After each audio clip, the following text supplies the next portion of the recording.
Dear friends, good morning on Monday the 29th of June.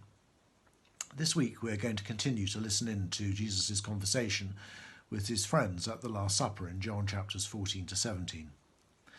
As Jesus begins to talk more explicitly about the cross that awaits him, he uses the metaphor of childbirth to prepare his disciples for what is to come in the next 3 days.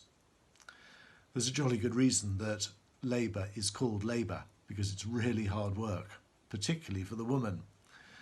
But the pain and labour of childbirth is usually overwhelmed by the joy at the birth of a baby. I know that isn't true in all cases. Sometimes women are deeply traumatised by a particularly difficult labour, and sometimes labour ends tragically, perhaps in stillbirth or with a baby that requires special care of some sort. But as Jesus says, the norm is pain followed by joy. You will grieve, says Jesus, but your grief will turn into joy. A woman giving birth to a child has pain because her time has come. But when her baby is born, she forgets the anguish because of her joy that a child has been born into the world. So with you. Now is your time of grief, but I will see you again, and you will rejoice, and no one will take away your joy. That's John chapter 16, verses 22 and following.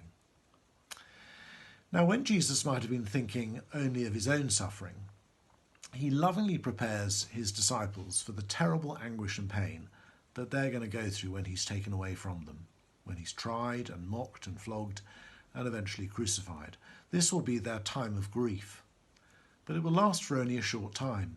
3 days later, their grief will turn to joy because Jesus will appear again and they will see him, and no one will be able to take away the joy of that reunion because he'll be with them forevermore. They need this bigger perspective if they are to understand and endure the suffering that is to come. But notice that their sorrow is not displaced by joy, rather their sorrow turns into joy.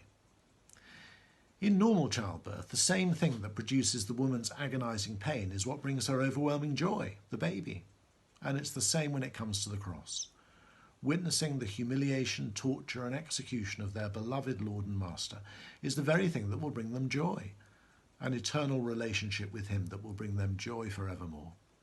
Had they not experienced the grief of losing Jesus, they would have never known the joy of having him forever.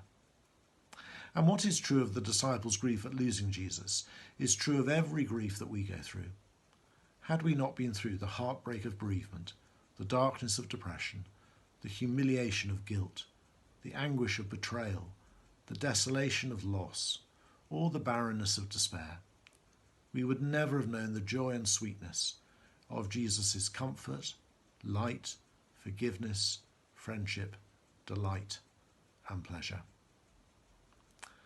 As the old hymn goes, days of darkness still may meet me, sorrow's path I oft may tread, but his presence still is with me.